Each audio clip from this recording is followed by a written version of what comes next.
All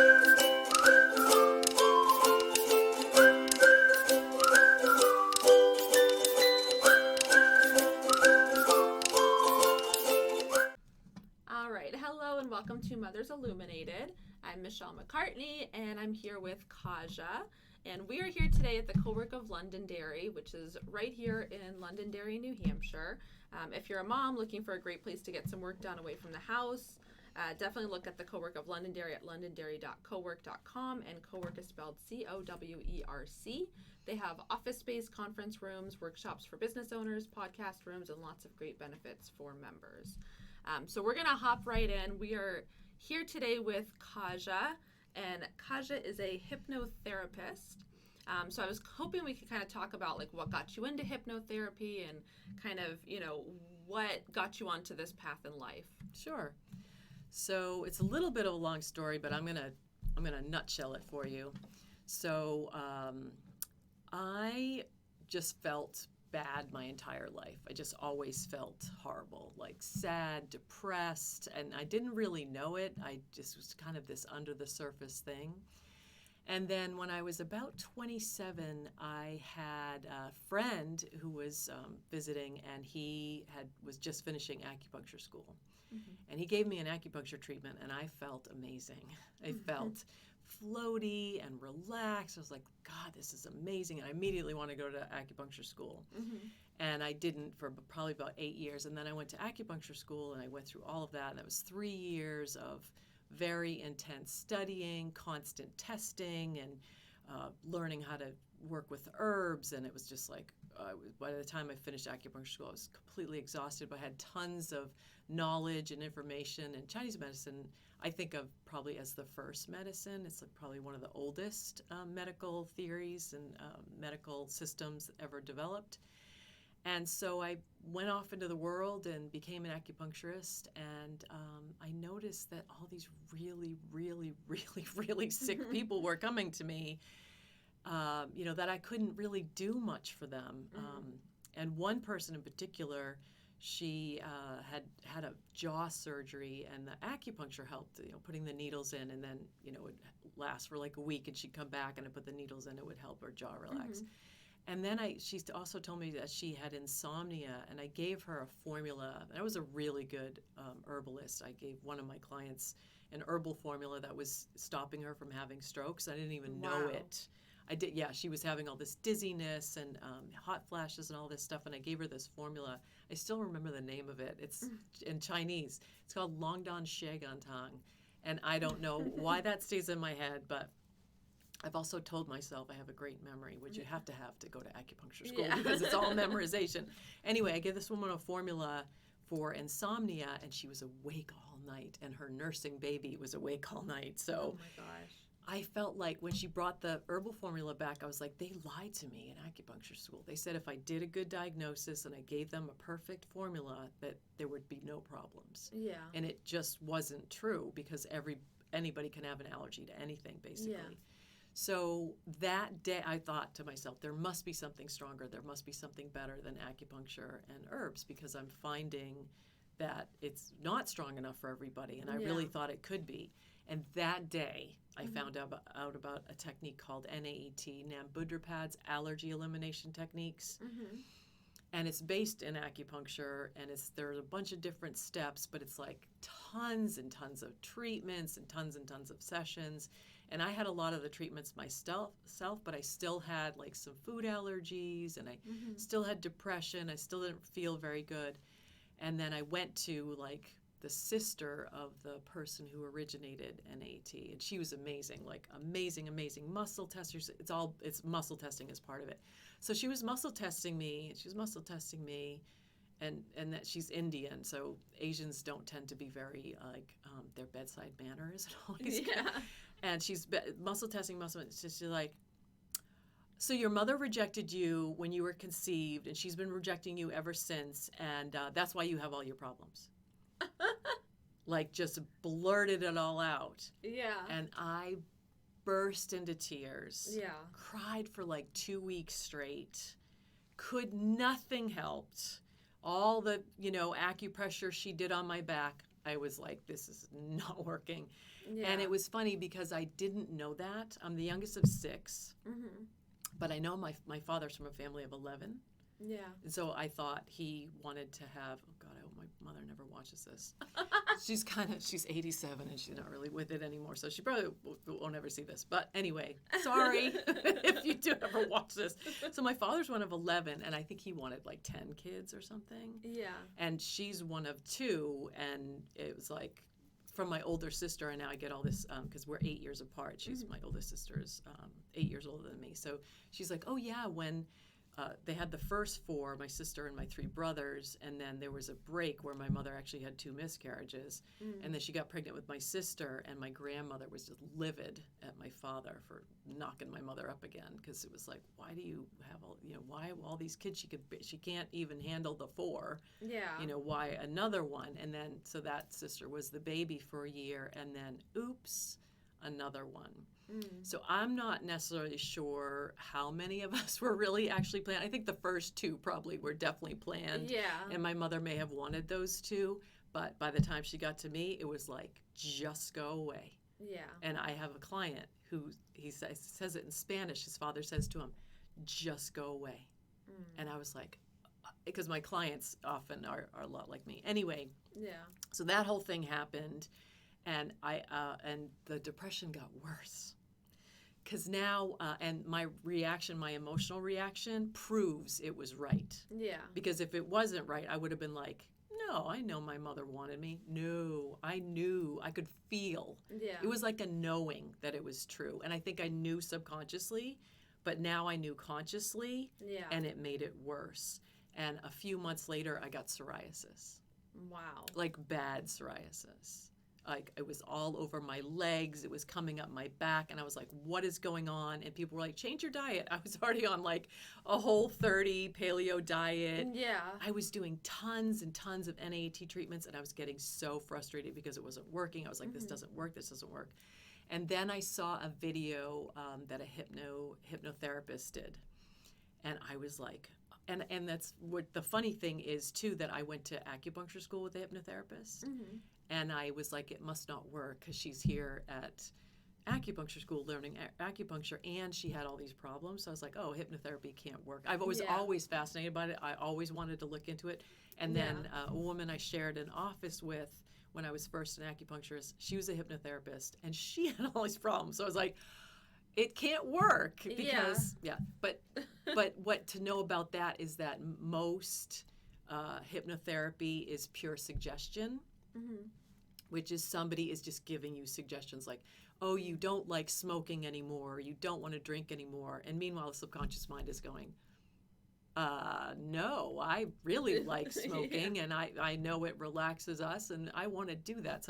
So I didn't believe in hypnotherapy, but then I saw this woman and what she said just really resonated with me. And it was like a little online hypnosis session, and I actually went back to scenes. It was regression therapy, and so I went back to scenes from my childhood, and I was like, there's something to this. I got to find out more about this. So I looked into it, and I studied hypnotherapy, and I studied regression therapy, and there are all these things you can learn, like parts therapy and past life regression. Like I did a past life regression workshop with Dr. Brian Weiss, who's very famous. He wrote the book Many Lives, Many Masters. That book changed my life when I read that.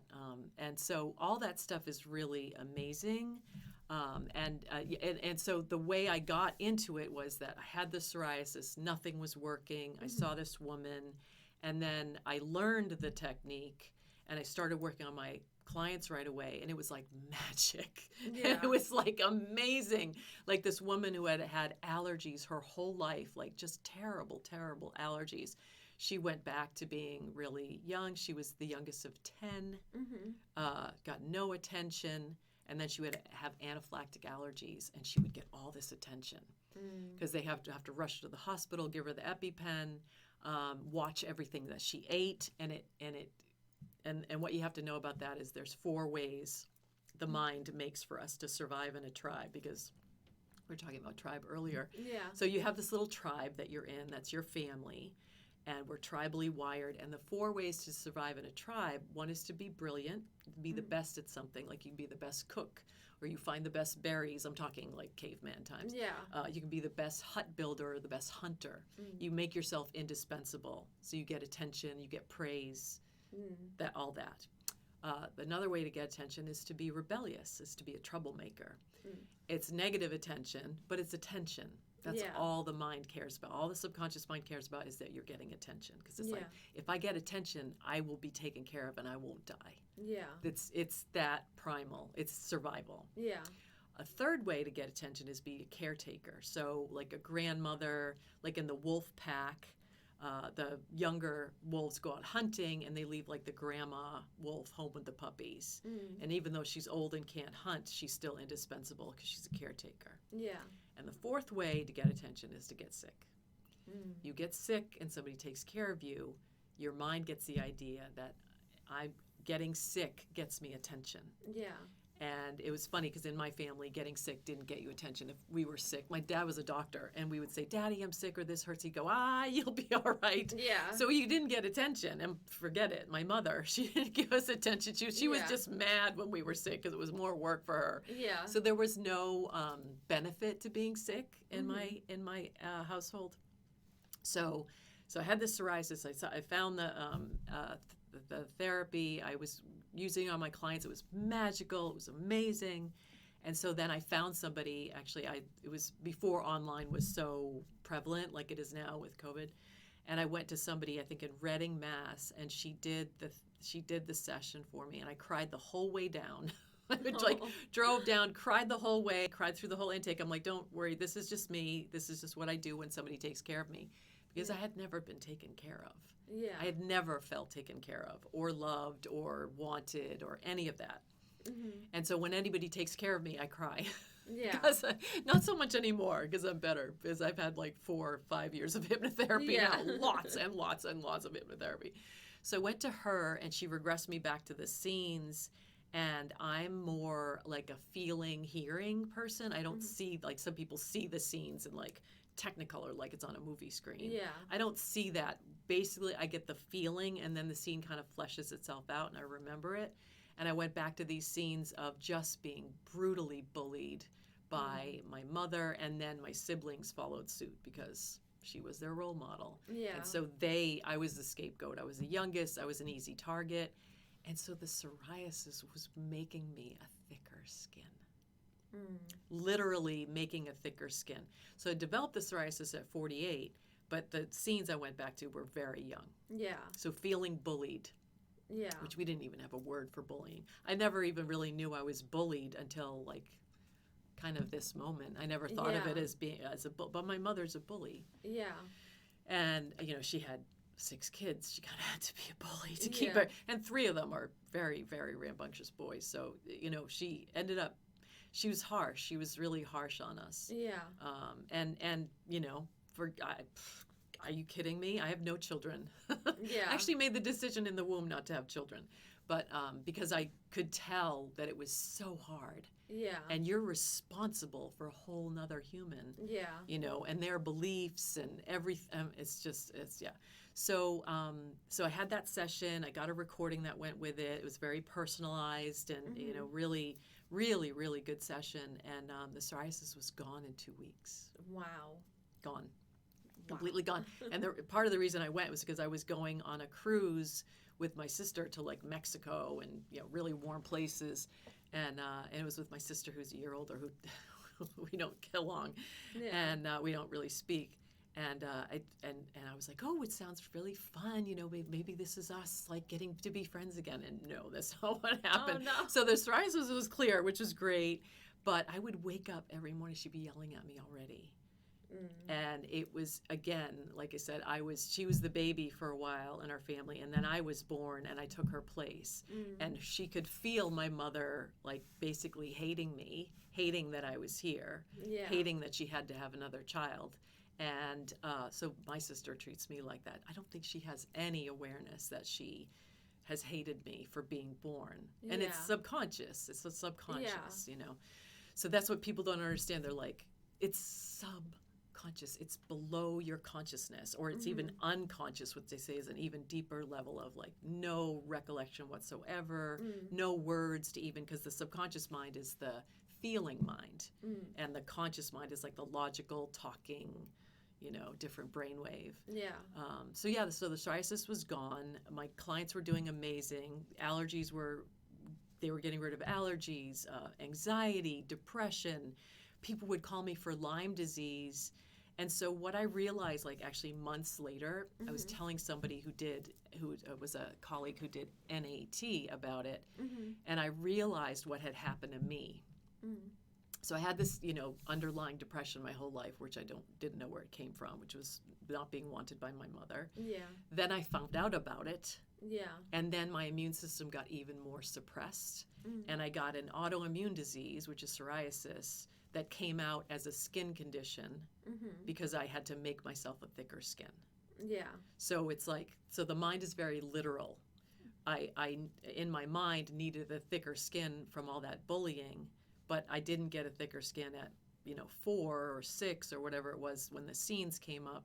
It was now when I found out that my mother didn't want me. Yeah. So that's the mind. The subconscious mind never ages past that trauma. And so people have theories about being split. People do have split personalities. Like, I'm fascinated by serial killers for some crazy reason. But I know that they don't just wake up one day and start doing what they're doing. They've been horribly, horribly abused, and they actually have alternate personalities who do the killing for them. Yeah. And the part of them that's suppressed as the child is unaware that they're even doing it. And people say, oh no, there are evil people in the world. So God made evil people. Yeah. So I think everyone is inherently good. And I've since been told by a friend, well, there's some people who are missing, they've studied them and they're missing the empathy or whatever. But I still think if they had the right programming, they could be good. But it's so much of it is programming. That's how I got hooked on hypnotherapy. Because it worked. And then one of my clients, she had several anaphylactic items, and she wanted to do the allergy elimination, the NAT, and I was like, oh no, let's do this. This is so much, that won't even necessarily work, and it wouldn't work for like months and months, and it's so many sessions. Let's just try this. And she, God love her, that was one of the most amazing sessions. She screamed and cried and really just went for it. She just went for it. And she even had an asthma attack in the session. I was like, just breathe, you're fine. And about a week later, she tried one of her anaphylactic items and ate an apple, which she hadn't been able to eat for years. And then when I called her to check in, she's like, yeah, I'm eating apples. And I'm like, you're what? That's not what we agreed to. I know, right? And she's like, no, I felt completely different after the session. I haven't used my inhaler since.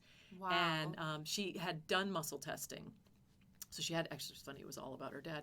And so she was still living with her parents at the time. Now she's married, happily married, and her husband's been my client, and she's referred tons of people because people are like, oh my God, you can't eat that apple. And she's like, no, I fixed it. So she muscle tested. She held the apple and muscle tested before she came to me, and she was weak. And then she held the apple and she was strong. And she's like, to her dad, she's like, I'm going to go for it. And she just ate the apple. She wrote me this testimonial. It's this amazing testimonial. She's like, and I celebrated by eating apples, making apple cake, and drinking hard cider. And I was like, you are so brave. That is crazy. And then she's like, yeah, I don't think I've had peanuts. I haven't necessarily had peanuts or people around me eating peanuts. But she had been eating out at Asian Chinese and Indian restaurants, and I was like, oh, you've had peanut oil. Yeah. So you've had peanut, because she used to walk by a restaurant that used peanut oil and go into anaphylaxis from the Oh my gosh. fumes. Yeah, that's how sensitive people can be. Wow. So it was funny too, because I always ask the universe, when that woman came to me with the herbal formula I mentioned earlier, that I was like, there must be something stronger. And that day I found out about NAT. And then when I got the psoriasis, I was like, there has to be a way to fix this. You know what I mean? Yeah. I just knew there had to be a way. And then I found that, and sorry, I lost my train of thought there. Oh, and so I had been doing all this hypnotherapy and had great Lyme disease and autoimmune, and I had even had a friend send a woman with cancer, and she went back to childhood. Her mother was so horrible to her. And so right before Danielle called me, I thought, I wonder if it works on anaphylactic allergies. And then she called me, and it might have been the same day even. Yeah. So that's how quick you can get an answer from the universe That's too funny. if you ask. Yeah. So this all leads into all this other stuff. But yeah, I know you have a bunch of questions. Yeah. So I can go on and on. But that's how I found it. That hooked me. I've been, and then should I talk about Hypnofit now? Because that was the next step. Yeah. So the next step is, I mean, I know you talked a little bit about regression therapy, but I know you now do Hypnofit. So if you can just kind of talk about both of them and how they're different. And... Okay. Yeah, so Hypnofit, I had done tons of regression therapy, but I still had this like knife deep sadness in my heart. I still had some stuff that just wasn't clearing up. And with regression therapy, what you do is you go to a number of scenes.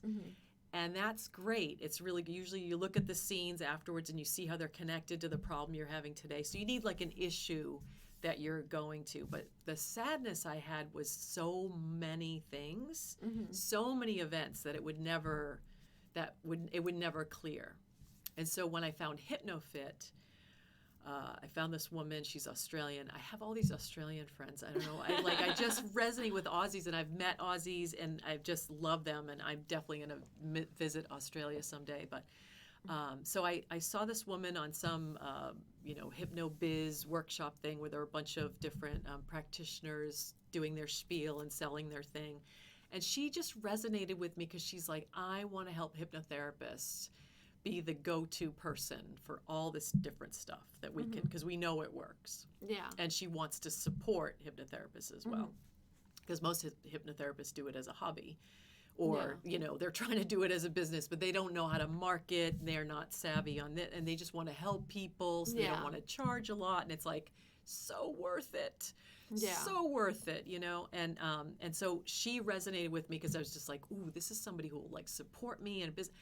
Her business course is amazing. It's like 15 steps. It's really long, and like you learn how. She's like, write an ebook and then fix it, but just like get do the like specifically for hypnotherapists, because like I had done B school with Marie Forleo, but it's like any business. So I needed a hypnotherapist to teach me how to run a hypnotherapy business.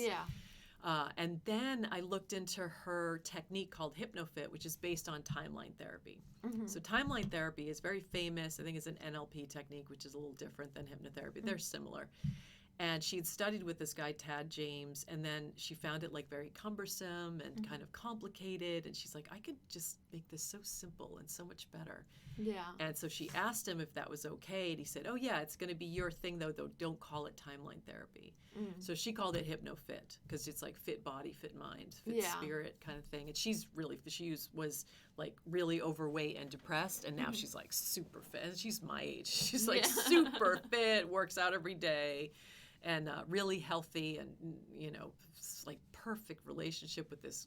I don't know where she got this guy. He's like the sweet, like brings her flowers and reads to her and like does all. And he's a hypnotherapist, which could only be good, Right. He also knows like her world and stuff. Then they're just this beautiful couple. It's like couple goals kind of thing. And so when I learned that technique, it's so simple. So simple. And it's like when you get it, when your mind gets it, you just get it. So the difference between regression therapy and Hypnofit is still regression, but what you do is you deal with one emotion at a time. So the first one we do is anger. So I would like say if we were doing a session right now, I would say, Michelle, are you committed to releasing anger subconsciously and being aware of it consciously? And you would say yes. And what that means is we're going to clear all of the anger from your past, all of it, all of the anger from your life up until this moment. And then it's not that you're not going to get angry again. When you get angry again, you're going to be aware of it and you're going to let it go. Because what we've done up until now, it's like you're carrying around with this backpack full of anger from your past that you carry around with you. And every time you get angry now, you're feeling all of that in the backpack plus the anger from now. So it's, people who explode over nothing. You think it's an overreaction. It's just a reaction. It's because of their backpack. Yeah. Because their backpack is huge. Yeah. And full of anger. And it's Yeah. like just coming out, like bursting. Mm-hmm. It's because they haven't let any of it go. Mm-hmm. Because usually we're told not to express our emotions as children. It's like, oh, be quiet, don't cry, don't get angry. And we're supposed to feel our emotions for like, you see little kids playing and one kid takes the toy and they cry. Yeah. And then somebody gives them another toy and they forget it. Yeah. That's how we're supposed to be. Yeah. But we stuff it and we keep it and we hold on to it, especially if it's like something traumatic. Yeah. And then, don't get me, we'll do a whole session on womb work because that's, all my stuff started in the womb, feeling unwanted and all that. But so with the Hypnofit, what you do is you ask, and I would ask you like, when would you, if you had to guess or something might come to mind, when was the very first time you felt the emotion of anger? I can't even think. I'm not sure. So a lot of people will be like, oh yeah, it was this time when I was 2 and this happened, da da da da da da da. Yeah. And other people like, like 3 is coming to mind. Yeah. So little kids get angry all the time, right? They get angry if you take their toy or if they don't, they don't want to go to bed or So we feel the emotion of anger all the time. It's usually very short-lived. It's not like and it doesn't have to be some big trauma. Yeah. It just has to be that. So when I did the session for anger, I went back to being 3 and my mother took my panda teddy bear because she was dirty and I loved that bear. But she took her and hit her and threw her away probably and I loved her. And then I got another teddy bear who I still have to this day. Yeah. She hasn't been able to take. That's probably why I kept her because I didn't want my mother to take my Beth away. But then I had to do it again because the anger, and it was funny because I did get more aware of anger. And it was like there's this one lady who walks her pug in the middle of the road on the road I live on, and people get going on that road. And every time I would see her, I would go crazy. I would be like, she's going to cause an accident. The dog's going to get killed. She's going to get killed. I'm going to like drive into a tree avoiding her. And I would get so angry. And after I cleared anger, I was like, oh, there she is again. Yeah. And now it's cumulative. So now I see her and I'm like, there she is. Yeah. No anger. I'm just like, because I was wasting all this energy being angry at this woman who she's in her 60s. She's not a child. Like she's walking in the middle of the road with her dog. And sometimes she has like, I don't know, grandchildren or something with her. And I'm like, me getting angry at her is not going to stop her behavior. Yeah. So I might as well just laugh when I see her. Yeah. And actually I see her less, which is funny. I'm not attracting the experience because I wasn't holding the anger with it. So then, and then I had to do it again. I had a retreat when I did a retreat with the Hypnofit people, and I went back to the womb, and I was feeling all my parents' anger, my mother's in particular, my mother's for conceiving me. God knows what that situation was. But, and then like realizing she was pregnant, and being really unhappy. So I was not. It was not even my anger, but as an empath, I feel everybody's feelings. So I took it on as my own. And so that's why I had to go back that far to clear it. Not everybody has to do that. Some people go. But some people be like, oh, when I was 15. And I'm like, yeah, no. Yeah. I know you were angry before you were 15. Yeah. So, I was going to say, I have and a then 2-year-old. I know that they get angry. Right, yeah. But it's short-lived, But it's, but some people will say, well, I was never allowed to feel anger. And it's like, yeah, well, but you did. You just stuffed it, so you're not necessarily aware of it. So with Hypnofit, instead of regressing back to 3 scenes or whatever and looking at the scenes together, you learn your timeline. You kind of float up out of your body. Most people, for most people, the timeline, the past is in back of them and the future is forward. One person said the future or the past was below and the future was up, which I thought was kind of cool. Some people do left and right, and some people are like, well, the past is right here. And I'm like, okay, that's not good. Yeah. And they're like, I don't know I can't even see the future. I'm like, okay, we need to, because they're so locked in their past. It's really sad. So we established this timeline. And again, I'm not a seeing person. I more feel it. So you can't do it wrong. It's just whatever is right for you. Yeah. So you would float up, we take you, do an induction, take you into a relaxed state, slow your brain waves down a little bit, just have you relax your entire body. And then you float up above your body. And sometimes you look down and see your body in the chair, or sometimes you just see the chair. But you want to be looking through your own eyes. And you travel back to the past. and you float over that first time you felt the emotion of anger. And you look at what you learned, what you can learn. Like, we didn't learn anything at the time, clearly, because you held on to it. But what can you learn now? And people will get the learnings. Well, my mother was doing the best she could at the time. It wasn't about me. Everyone is projecting. I was innocent. They're quite beautiful and spiritual. It's like your higher self is coming up with the learnings, and then you can associate down into the scene, like regression therapy, and feel if the anger is gone. And if it's gone, you've gotten all the learnings.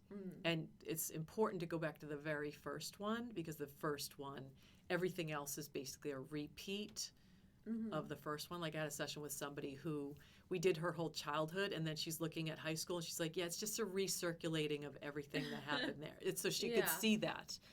So it becomes very obvious. And so when you release the first one, the rest of them just kind of topple like dominoes. So you work your way all the way back over the timeline to the present, stopping at each place where there's anger. Now, some people will stop at a place where there's anger and say, I can't let this go. So then we have all these little fun techniques we do. So you say, well, how is it helping you to hold on to this anger? And then you can ask, what is its highest intention for you? And they're like, well, it's trying to protect me. And it's like, well, is it protecting you but keeping you angry over this thing that happened when you were 12 or whatever it was? And they get it. They get it. And then the subconscious will let it go. And then sometimes people will really have something deep and something that's really old and really in there. And I'll just use this example. My client, he was really angry, had this anger at his mother that he would not release. And I had him look. I said, what color is it? What does it look like? How big is it? Where is it in your body? And he said, it's like a black, rotten cancer. And I was like, okay, we really need to. It was funny because he said, I don't want it to affect the rest of my life. And I'm like, well, if it's a black, rotten cancer in there, eventually it's going to affect all the rest of your. And that's the thing. You can't you think you can compartmentalize anger and not let it affect your other relationships. But I often work on like entire families. So I'm like, yeah, no, you gotta let that go, because I already know it's affected all your family. And so and then I took him back to I asked him about his mother's childhood and what she went through, and that was like, he immediately started to shed tears and realized that she had such a hard life, that she was truly doing the best she could, and that was the black rotten cancer was gone. So it's an amazing technique, and we have all these little, you can go up to your higher self, and the learnings are usually really beautiful. Like one client, she was a friend who really wanted to do it with me. She does other energy work and hypnotherapy, and she kept going back to this one scene of when she was 4. Her grandmother, she's Japanese, and her grandmother came over from Japan and lived with them for a year, and then she went back to Japan, and she didn't understand why she was leaving, and she was so angry, and she went up to her higher self to get the learning, and she was like, oh, she taught me love. Like, that's why I was so angry, because she was leaving, because I felt so much love from her, because grandparents really do. They usually get it much more right than parents. Grandparents can be like, oh, I'll love you for the day, and then give you back to your parents. So that's why I think that grandparents are better at giving unconditional love. But so when she got the learning that's how she learned love, any anger about her leaving was lifted. So it's really about the subconscious mind. It's like, it consciously, but subconsciously you're still that little kid, being really angry that your grandmother left. And when the subconscious mind gets it, it's like you merge the subconscious and conscious, and then those learnings become like your new beliefs, and it's just it's totally amazing. Like, I have people say them as mantras, like, everyone's doing the best they can, although I've been saying everybody is doing the best they can from their level of awareness for probably about 10 years, but until I did it in hypnotherapy, it didn't really have the effect I needed it. I needed it too. So Hypnofit, like the day I felt guilty for being conceived, was not my fault. Yeah. I'm innocent, and I was high that day. High. Yeah. Literally high. Yeah. Oh, it was so good. So yeah, and guilt is a very heavy it's all about vibration. So they're all they're not negative emotions. Like we feel them, release them. Of course, it's better to feel love and joy and enlightenment and gratitude and all that than anger and fear and all that. So it's about when you have these things running in your body and mind, it's lowering your vibration, taking your vibration down, lowering your vibration. So all of them have a lower vibration. So anger is 150. It's actually the highest. And then sadness is, I think it's about 50. It's pretty low. Depression is really low. I would say it's like 40. It's like a hopelessness. Fear is 100. So again, a little bit higher. Then we do hurt, which is not actually, I haven't found it on any scale, but hurt to me feels like rejection. Kind of hurt, feeling hurt, and it can be physically hurt too, like feeling punched in the face. They say that rejection actually feels to the brain like being punched in the face. So I know a lot about rejection. And then guilt is 30 and shame is 20. So really, really low vibration emotions. And so when you release them, you automatically are vibrating at a higher level, which feels better.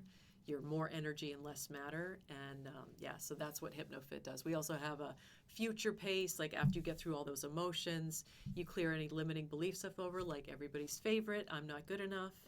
And for me, it was like, I'm not lovable, I'm not wanted, I'm not valuable. Value is a big one. Self-worth is huge. And then we have a future pace, like for anxiety, like if you have anxiety about like a test coming up, you imagine 15 minutes after the successful completion, and you imagine what that would be like. And it clears the anxiety. It's so cool. Because what your mind does is imagine the worst case scenario. That's why you have the anxiety. So if you imagine in the best case scenario, you can just be excited about it. Yeah, exactly. And then you can future pace, whatever you want for your life by, dropping a scenario into your future timeline. It's really cool. It's like, I love the timeline stuff. Yeah, it's awesome. So, yeah. Yeah, so that's really cool. So we're going to take a quick break here just to do a quick sponsor for Elated Canine Training and Pet Services. They're here for your family pet's needs. They work with all ages and breeds. We run day training in our home while you're at work, private lessons at your home, group lessons, and a few other tailor-made services. Please contact Jocelyn at 603-479-7253 or on our website at www.elatedcanine.com for more information. We can't wait to help both you and your pup find the happy, healthy relationship you're searching for. And we're going to hop right back in with some of the ways that subconscious impressions affect the way that we parent. So I know we kind of talked a little bit about that, but, obviously a lot of it comes from our childhood. And, it's very common to see parents kind of going back to what's familiar from their childhood. And it's very difficult to break away from that and, kind of break some of those childhood traumas to become a better parent for your children, which I know basically every single mom is trying to do. So what would you, I guess, say about how some of those subconscious impressions affect the way that we parent and kind of what we can do about it?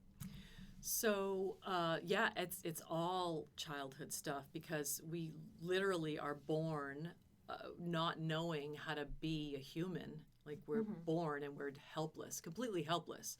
Like kittens are born and 6 weeks later they can go hunt for their own food, right? They've got teeth and claws and, fur, and human babies are useless, well into their teens, can't fend for themselves, can't cook food. And so that's part of the way we're designed. I mean, we're these amazing beings with a consciousness. And so that does make us special. So we need to learn. And that's the thing, our subconscious mind is tribal.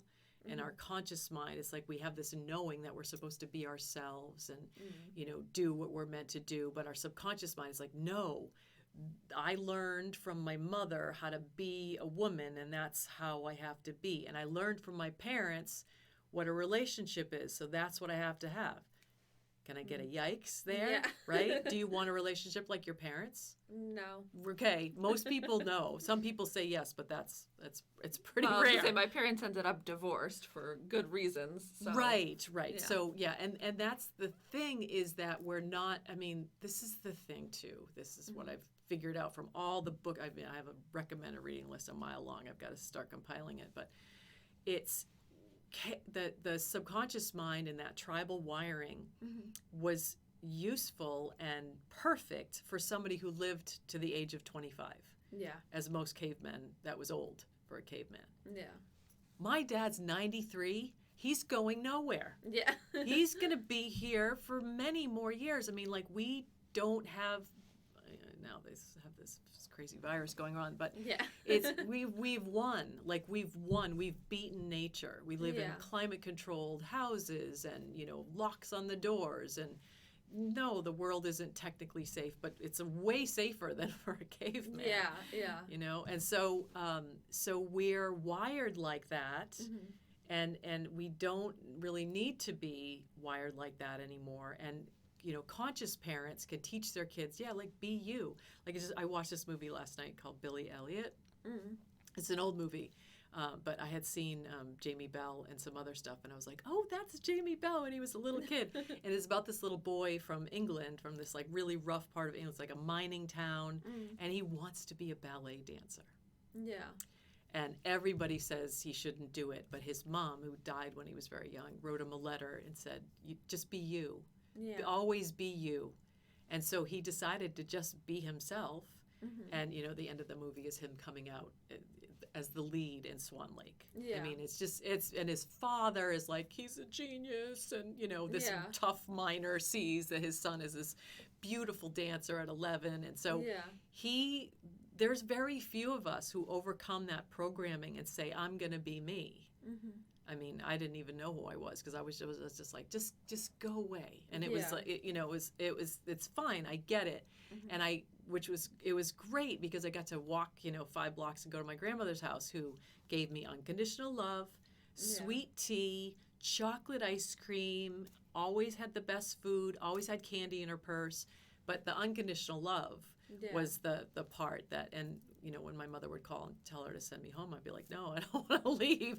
I want to stay here. And my sister and I spent many weekends just sleeping over at my grandmother's, just give my mother a break, because she was just she was like kitted out. Yeah. She just had, all these children. So your programming, your conditioning, your programming is all what your parents did, what your parents said, the language they used, what you observed, what you felt, their relationship. So it's all childhood. That's what you see over and over and over for that super concentrated time in your life, which you are actually in hypnosis with your eyes open as a child.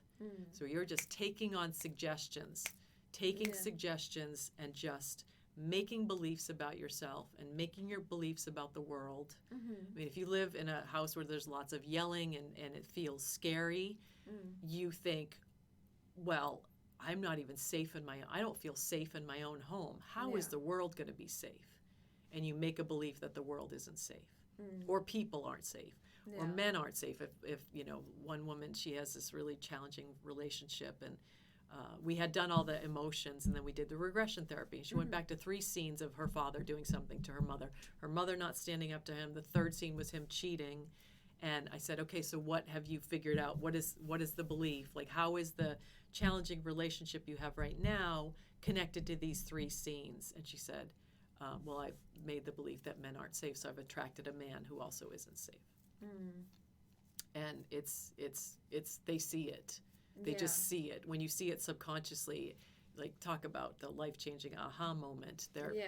Hypnotherapy sessions are full of aha moments. Yeah. And it is, the subconscious mind is designed to keep you safe. So safe, familiar. The word familiar comes from family.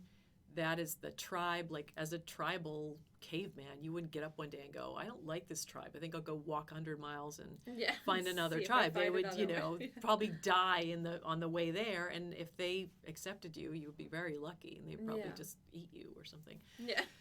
So the mind is so primal. Mm-hmm. And it's not like we have to overcome it. We just have to work with the mind to say, you know, you can kind of calm down, and you know, you have to change your beliefs, and you can do it through meditation, but it takes years and years. I'm talking years.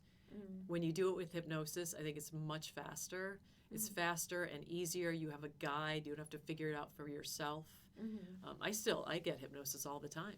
Yeah. Because I want to keep improving my life and making my beliefs about myself better. Yeah. And I know something huge shifted when I learned Hypnofit, because I just bought myself a house in July, and I know that I like feel so good in this house, like it's my safe space. Because growing up in a house full of 8 people, it was chaos and crazy and just noise, and I live, you know, surrounded by trees and really quiet neighbors, and it's like I feel so good there because I just needed that safe, quiet space without all that chaos. Yeah. So did I answer your question? Yeah. Sorry. I know I get off on all these tangents, but no, absolutely. You're role models, and people will say, oh, no, I like role models for a relationship, role model for a woman, role model for a man, role model for a mother, role model for a father. So, and I'll argue with people all the time who say they've chosen their relationship consciously, and I'm like, that's the thing you choose subconsciously the most, because what I did in my relationships, I would attract a guy just like my father and try to fix it, because what the mind says is, if my father didn't love me or didn't respect me or whatever it is, like my father was great with me at first, and then he kind of went off in his midlife crisis and is still there. Sorry, Dad, if you're watching this. Again, I'm just putting it all out there. These are just my beliefs, by the way. Yeah. But so I would attract, and it was the first little bit, like every relationship was great, you know, the honeymoon period, and then they would ignore me and abandon me, like really, really ignore me. And I was like, how is this happening again? And then I read this book called Calling in the One, which I resisted for a long time, because I'm like, the one, that whole idea that there's this one person for you. I'm not sure I'm really down with that. But she was very funny, and she taught me that you attract either your parents' relationship, or you try to attract a guy like your father, because the mind says, if I attract a guy just like my father and I make him love me, then I'll know I'm lovable. But you can't do it because the guy's just like your father, so it doesn't happen. And even if you could change him somehow, you still wouldn't be changing it with your father, so it doesn't work. Yeah. But yeah, that's how powerful the subconscious is. It chooses everything for you until you get really aware. And you have to change your beliefs. You have to change your beliefs about what you deserve, and that you're lovable, and that you're good enough, and kind of everybody has the I'm not good enough thing. Yeah. So that's a big one. Yeah. So, I mean, how would you, say there's, you know, a mom, she's got these kids and husband, and they're doing their thing, and, you know, maybe they've got some behaviors that they recognize, and it's obvious. Like, you know, for me, it's yelling. So, and I know where it comes from, because both my parents yelled. I was one of 6. My mom was completely overwhelmed. At one point, she had, you know, between a newborn and a 12-year-old, 6 kids between those ages. And we lived across the country from all family. It's not like they really had like a close-knit group of friends that could help. Yeah. So I, you know, like as an adult, you can look on it and say, well, like, I get it, you know? Yeah. You know, but at the time when you're a kid, it's like, you know, you just want to go off and play and be snuggled and do all those things. And my mom would yell a lot, especially when people would need her. And I'm sure it's probably because she felt touched out and like, you know, everybody needs me all the time. I just want a few minutes to myself. And then my dad, he spent a lot of our childhood traveling. So he would travel for work. And again, from like as an adult, I could recognize he had 6 kids. He wanted to be able to provide for all of them. And, you know, we weren't, you know, needing food. It's not like we ever hurted financially. It was because he did very well for himself. And so, but at the same time, he was never home because of it. So he'd be gone, you know, Monday through Friday, you know, working out in like New York. And then we lived in Texas. Then he'd fly back for the weekend. And the house was a mess, and there were kids running around screaming, and, you know, so he'd get angry and, you know, start yelling about how messy the house is and spend the whole weekend cleaning, and then on Monday he'd go back out. And that was like our life for like years. So again, as an adult, you can sit there and be like, I totally get it. How did they even survive that? You know, Right. But as a kid, I guess you take it all differently. Sure. And so now one of my biggest things is I have a 2-year-old and I have a newborn, and my 2-year-old, especially when she's in situations where like she could get hurt. So like if I'm in the kitchen and I'm boiling water, or like I'm with a knife and she's like trying to get in between me and the thing because she wants to see and wants to help, and which are all great things. You want to encourage them to want to help and explore that curiosity.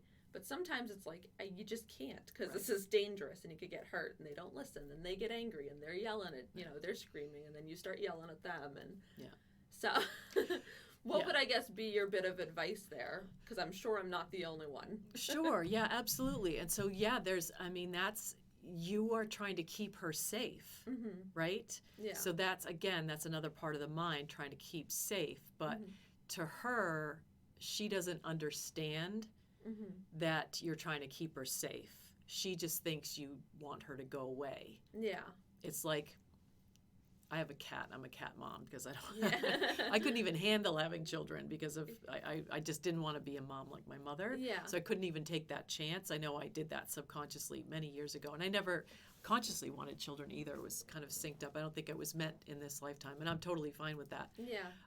But I know that people say when you yell at the cat to get off the counter or you throw the cat off the counter, they just think you're being mean.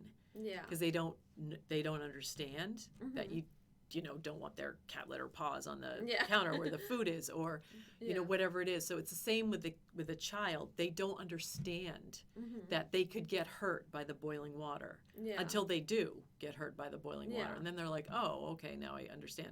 Yeah. So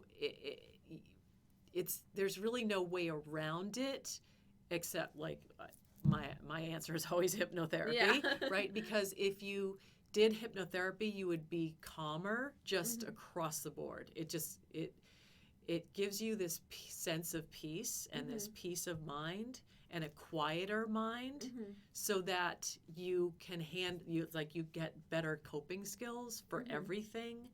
So it's one of the biggest comments I've had from people who've had the sessions with me say I'm a better parent now because I see how much what my parents did affected me. So you get that realization, and then you can incorporate it into your life. Yeah, because you don't want the same childhood you had. Yeah. Some people, if they had a really great childhood, but some people, they've even had a really great childhood, and there were things about it. Like, nobody gets out of here without something, right? Do you know anybody who's had a perfect life? No. Billionaires have money issues. Supermodels have self-esteem issues. Nobody is born and has a perfect life. We are born to grow and evolve and learn things, and you can't do that without some kind of suffering. Yeah. And it's kind of just part of this. There's this woman named Dolores Cannon who wrote a bunch of books, and she did past life therapy. She's been passed on for many years now, but I was watching a little blurb on her last night, and she said, they say when you agree to come here to Earth and be a person, you're considered very brave. And I'm like, oh, I totally get that. Yeah. So this is a place of the heaviest gravity and the most pain and the most suffering, but it's all designed for our evolution. So when you see it that way, you can be okay with it. But most people don't know that till they're on their deathbed. I'm ahead of the curve. My dad, he's always been very complimentary. He's like, you're so far ahead of everyone else. I was like, but I was in so much pain, I had to figure it out faster, because I've had experiences that, people don't usually have till they're older. And I do have I'm a seeker. I'm a seeker. I have a seeker's mind. I just always knew there was something more or something right before I went to acupuncture school. I said, I always knew, I had gotten in and I was talking to a bunch of friends, and I said, I always knew I was meant to do something important, meaning help people or relieve some of the suffering of this world. And somebody who I don't really know very well, he goes, oh yeah, everyone wants to be famous. And I was like, don't think that's what I said. But again, everything is projection. Yeah. So he wanted to be famous. And so he thought that's what I was saying. Yeah. But he just completely missed what I said, Yeah. which was kind of funny because he was like semi-famous in some area, and he would always say he didn't like it, and it was like, but that's what you're after. Yeah. So it was a whole interesting exchange, but I just remember that so clearly because I was like, I never said anything about famous. Yeah. Didn't expect to be like a famous, and even what is that word famous? Like who's really famous? Like celebrities who are like acting, pretending to be somebody else. Like there are, in my world of hypnotherapy, there are certain famous hypnotherapists. Nobody else in the world knows them unless you're in the world of hypnotherapy. And there are famous, doctors that, maybe some people know. But the celebrities, who are famous, like is that really useful? Yeah, exactly. So programming, conditioning, all like so much of what you experience as a child is just your conditioning. So awareness, I think, would be the top thing, being aware of it and knowing that your child just doesn't understand. And so if you are about to spill a pot of boiling water on them, you do have to kind of yell at them to get out of the way, whatever, and then explain it to them. Although, in some ways, I don't want to say the damage is already done, but they've already made a belief, and again, it's not your fault. If it wasn't that, it would be something else because she cannot go through her life with no pain. That's not what being human is about. Yeah. Did I answer the question? Yeah. And I mean, so I know like a lot of moms are really trying to break those different generational patterns. And, obviously, like, I'm part of lots of different moms groups, and that's a common thing where a lot of them are saying, we grew up with really abusive families or, whatever the situation was. And one of the things that I always thought was interesting is that you can't, like, come out of pregnancy the same person that you went into it. And it doesn't, like, even multiple pregnancies. So, like, you're always changing who you are. I mean, and that's just part of life. Sure. But especially when it comes to, I feel like, pregnancy, when you're growing another person and you're growing, you're connected to this other person in the most intimate way you possibly can be, and then you bring them into this world, which is, I mean, a totally crazy experience in itself. And then you get out of it on the other end and it's like, oh my gosh, this is, so I had a friend of mine, and she was telling me, because she had 2 daughters, and she just actually recently had her son. And so she was telling me that she spent her whole life, and she didn't realize that she had this thought, because I guess she had a father that she didn't have a very good relationship with. And the father was not very good to her mother either. And so she grew up with this idea that men are not, you can't fully unconditionally love a man. And she has a husband, and her husband's great. But she had her son, and now she has this like unconditional, love for her son. And she was like, that's what the biggest lesson is with having this son, is like just her realizing that here's a boy who's absolutely amazing to her, you know what I mean? And is like the light of her life along with her other children, obviously. But it just like totally shifted her perspective of just, like, she didn't even realize she had that thought in the beginning, and she, like, just switched her mind and said, I just now realized that I had an issue with men and that now I don't. And I just thought that was so fascinating, too. So I don't know if you have, like, any thoughts on just kind of, like, how those experiences might help shape things, and is that permeating the subconscious, or is there more work that would need to be done there, or... When she had the realization that she could love a man unconditionally. So you told your story about what your family life was like growing up. So that is very typical. Like the father's off working to provide, the mother's home with all the children, trying to do 8 million things, which you can't do with 6 kids. I think it's interesting that we both come from families of 6. Where do you fall in the line? I'm the second oldest. Okay. So I'm the youngest, and so that's a typical scenario. The dad's out working all the time, and I just remembered this story that somebody told me once, that she I'm in this group for this for wealth, for like abundance and wealth for women, because like women aren't taught about that, and you know, so many more women are like, I'm single and I, you know, make my own money and pay my own bills and everything, so I have to. My father, I remember very, very clearly, my father setting up IRAs for my brothers, and he said, "You girls, your husbands will take care of you," which was like a really good way to get out of teaching us anything about money and, you know, saving for retirement. But that being said, I could go on and on about my stuff.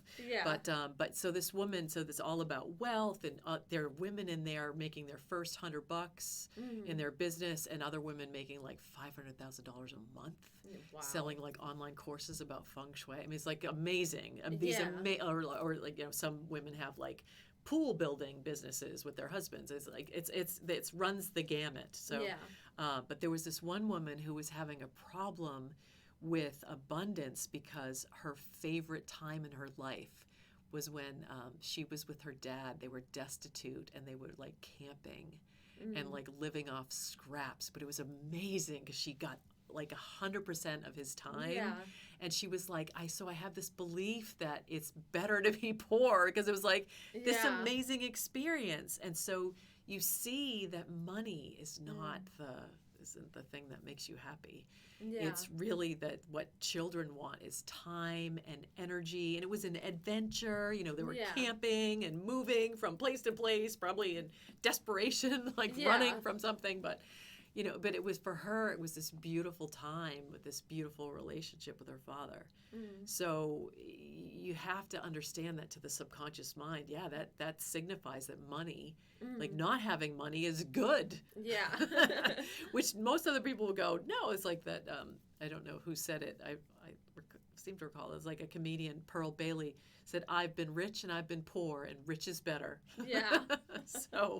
So yeah, but money, it's like we make all these big things about money and how money is this bad thing. It's like money in and of itself is, you know, a bunch of bills with printing on them and coins. Like, the money's not doing anything bad. It's like, what is one of my favorite authors, Dr. Joseph Murphy. It's a little dated, but it's really good stuff on that. That's called The Power of Your Subconscious Mind. And he said, you can use water to bathe the baby or drown it. You can use fire to heat the house or burn it down. So it's not the thing. It's the, you know, it's like they say, what did they say?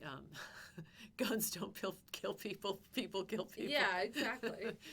I'm remembering from Happy Gilmore, that guy has a t-shirt that said, guns don't kill people, I kill people. So yeah, it's really, I'm sorry, I've lost the question now. Did I answer the question? I did get off on these tangents, but it's so that having a child is such a, you know, the child is literally connected to you inside you for 40 weeks or more or less, and that they are feeling your feelings, they're hearing everything around them. They've done studies, they know that's true now.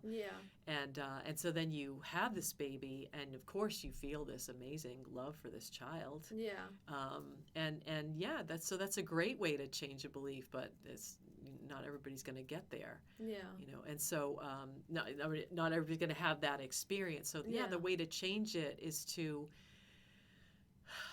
here it comes. Woo. So the answer to everything is love. And even more so than just love is self-love. So when you love yourself unconditionally, love and accept yourself unconditionally, then you can love other people unconditionally. But you have to love yourself unconditionally. And that we are not taught, like, as much as I love this author, Anita Morjani, she's like, just love yourself. And people, I remember somebody asked, they're like, what does that even mean? And I had a session with my nephew once, who's very loved. And he had been rejected by a girl. And so I said, what about loving yourself? And he said, this is like one of those moments of epiphany. He said, I don't know how I would love myself the way I love someone else. And it was like the light bulb went off over my head. So it was like, we think, or we're taught that you love someone, right? And they love you back, hopefully. But what if you love them and they don't love you back? What if they leave? What if they die? Yeah. What if they go love someone else? So when you have self-love, you never run out. Yeah. And the most powerful way I've found to start with self-love is you go back in regression therapy and you see your child self. And before I had my own hypnotherapy sessions, I was doing this for my clients, and they'd be bawling, tears would be, and I'd be bawling. I mean, as an empath too, but they'd be going back and seeing their child self and how beautiful they were and how lovable they were, and we forget that. Yeah. And I was like, I need this done so badly because my little child self was feeling so abandoned and so rejected. And yeah, from my grandmother, I got all that love, but it doesn't matter. What matters is your parents. And it always cracks me up. People will come for a session and they'll say it's this, that, and the other, and I'm like, well, it sounds like it's about your father, and they're like, oh, it's definitely not my father because he left when I was 12, and I was like, well, it's definitely about your father then, because it's the leaving that. Yeah. And I've even had people come who don't even know who their father is, and it's about the biological father. Because that's how strong the subconscious mind is. The subconscious mind knows who your biological father is. You don't. Because they don't, they just never showed up in your life, or your mother didn't know who it was, or whatever it is. So and that's mind-blowing for people when they see that in a session. So, yeah. Yeah. I was going to say, because I know you did a few different sessions with my husband, and he did some of the regression therapy as well, and went back in and, saw his childhood and saw himself as a child. Yeah. And he came back saying how crazy it was to see himself as a child and to feel that and to, be there with that child and be able to bring that child out of those situations. And I'm going to get upset. Yeah. But it was just really powerful, and it is. And for him, it was like that light bulb went off, because he was able to look at this child and say, how could somebody be so mean to that child? Because it's a child, Innocent. Yeah. Innocent, just there. And that's how you know that the pain that affected us as children, because, my mother, for example, she lived through a war. Yeah. They were starving and sleeping on bales of hay in like Siberia or somewhere. I mean, she was born in Poland, and she has had such a hard life. And the belief is absolutely without question, the world is not safe, people are not safe, nothing is safe. Yeah. So she projects this angry, kind of hateful stuff onto the world, because that's everybody is projecting onto the world what their beliefs are, what they're feeling inside. So when somebody's angry, like his mother, who's angry and saying horrible things, that's all from inside. Yeah. That has nothing to do with the child. But as children, we are egocentric. We think everything is about us. We think if people are laughing, it's because we're so cute and funny. Yeah. If they're screaming and fighting, it's because we're not lovable and we're not keeping like when parents get divorced, the children think it's their fault. Yeah. They're like, if I wasn't here, they would stay together, which is usually not true. Yeah. If regardless of whether there's a child or many children or none, that the relationship wasn't meant to last. They had karma or whatever. Again, these conversations can have like 18 million layers that we could get to. Yeah. So there's karma, and there's your subconscious, and there's your programming, and there's, your higher purpose that you're meant to find. Yeah. So it's really, so when you do go back and see your child self, and I have some people who can't love their child self right off the bat. Really? Yeah. Yeah. Older people sometimes are very resistant. And if they had really, really terrible parents, like England and Ireland, like Ireland especially, is they have that reputation of drinking a lot. There's a lot of pain. I've had quite a few Irish clients, and one of my Irish clients, she was like, I can't even look at her. She couldn't even look at her child self. And then by the end of the session, she's like, oh yeah, I'm ready to give her a little hug. Yeah. But it wasn't enough. Yeah. You have to love that child.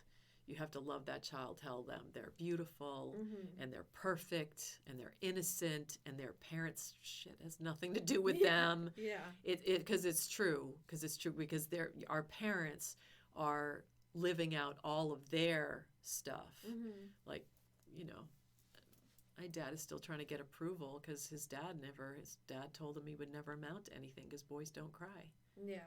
And he's still living with that at 93. Yeah. Doesn't go away. Mm. Doesn't go away. That's why I love when people go, oh, it's all water under the bridge. It's all in the past. Not to your subconscious. Yeah. Subconscious is hanging on tooth and nail until you do the hypnosis. Yeah. So you can do certain things to overcome some of that. Mm-hmm. I mean, meditation is absolutely a really great thing to do, but many people try it and they say they can't do it. Mm. Their mind won't settle. Yeah. I like guided meditation because it's like telling you to, walk down the stairs or imagine yourself in a garden like it gives your mind something to do. Whereas if you're just counting your breaths, your mind's just going, oh, what's on the grocery list? Yeah. Things like that. So absolutely. Meditation or guided meditation is good. Breath work is great. Mm-hmm. Physical activity is awesome. Mm-hmm. But of course, the number one thing you can do to remove beliefs and emotions and some of these behaviors is absolutely hypnosis, because it's just the fastest way to access your subconscious mind. Yeah. And have a guide who can help you to figure out how to change this stuff. Yeah. So. Yeah. So we're going to hop right into another sponsor we have. Driven by community values and a passion for sustainability, Allison utilizes a holistic approach to make your home sale or purchase in New Hampshire a smooth and enjoyable process. Allison is a green designated realtor with Keller Williams Realty Metropolitan with a broad knowledge base to help buyers and sellers of traditional single-family homes to rural homesteads and investment properties. You can find more information at AllisonDriscoll.kw.com, and that's spelled ALLISONDRISCOLL. And you can feel free to reach out to her at AllisonDriscoll@kw.com or 603-553-9932. So I guess we'll go to the crux of it. If somebody's interested in learning about Hypnofit and kind of exploring that option with you, how would they find you? What kind of information would you want to give them so they know kind of what they're going into? Sure. So they can. Right now, I'm still working on my website. It was funny. I was working about a year ago, and I think I was having trouble with it because I wasn't super happy with the technique I was doing at the time. And then when I found Hypnofit, now I'm ready to finally describe it and put testimonials and stuff on my website. So I'm still working on it, but that will be soon, and maybe by the time it's published and everything. It's KasiaWeglarz.com, which is my name. So it's KasiaWeglarz.com, and you can email me at Kasia@KasiaWeglarz.com, or my number is 603-254-6716. You can also find me on Facebook. Just look up Kasia Weglarz Transformational Hypnotherapy, or you can find my personal page. It's not a common name, so you will find me if you look. And I post things on there. I've posted some lives, and I post testimonials, and just talk about what I do. So a lot of people have actually found me through Facebook, and they will just send me a message on my page, and we can talk about it that way. And I usually use just like a consultation, a phone consultation, or we can do a Zoom consultation if somebody wants to see, kind of experience my presence. We do the sessions online, or you can come in person. I live up in the woods, and my driveway is completely covered by snow right now, so you might want to wait till the spring or do it online, which the online is just as effective. Some people just have a belief about wanting to come in person, and that's fine too. They just can't be allergic to cats, because I do have a cat. But yeah, it's amazing, and it really does clear the whole past timeline of anger, sadness, depression. Some people will ask, like, can we just do fear? It's set up in this very specific way. So you could, but it's better to do anger first, because that holds back a lot of other emotions. Yeah. And then as you go down the line, it just clears more and more, and they're faster and faster, and we can get more done. And it really does, clearing these emotions from the past has definitely been the biggest change I've seen in my life. Brought me the most peace And now I'm always thinking about the future. Like, what can I do that's better? What can I do that's better for my clients and myself and my world? Like, just being more aware and more loving. And it really does start with the self-love. Like going back, I've been back to see my child self, maybe not hundreds of times, but many times. And then, like, if I have a day where I don't get out of my pajamas, I don't beat myself up, not for a second. I'm like, nope, I need this time to rest. I'm an empath. I suck up a lot of stuff. I just need to rest today. Or I never used to believe in this whole, like, what is that thing? Mercury retrograde thing, but I do. Like, I'll feel really crappy, and then somebody will mention it. I'm like, oh, that thing again. Last year when it was going on, I think we were like 4 planets retrograde, and I was like, oh my God, no wonder I feel awful. So I think it does. I think the planets do affect us. I mean, the whole universe, we're all connected to everything, one and everything in the universe. So that stuff connects us, and so yeah, it's about not beating yourself up, because how does beating yourself up, does that help you? No, not at all. No, it makes things worse, right? Yeah, Because then you just exactly. spiral. It's like when people like beat themselves up when they're trying to lose weight, and they beat themselves up for eating a piece of chocolate cake. It's like, that is just going to make it worse. Like, so if you're going to have the cake, bad, enjoy and then you're it. Stress eat, and then you're going to eat crap again. Right. So it's like, if you decide to have it, enjoy it, and then, go back to it's like, I love like the 90-10. 90% of the time I eat great. 10% of the time I eat, some stuff I haven't eaten for a while. I usually feel worse, and I go right back to eating my good stuff again, because that's just, I have good food programming, I have to say. I got good food programming as a child, so that wasn't one of my, not great. It wasn't great for lack. My mother was like, here, have a little bit, and if there's any left, if your brothers don't want it, maybe you can have it. So it was great food programming, not great for self-worth, or did I warrant another plate of food? Not really. My brothers were more important, but it was like having 3 teenage boys.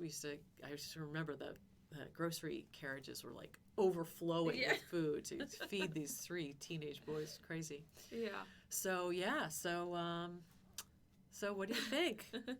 Anything else that you had on your list of questions, or did I miss anything? Or Nope, I think we're all set. So I think we're going to wrap up the show here. Awesome.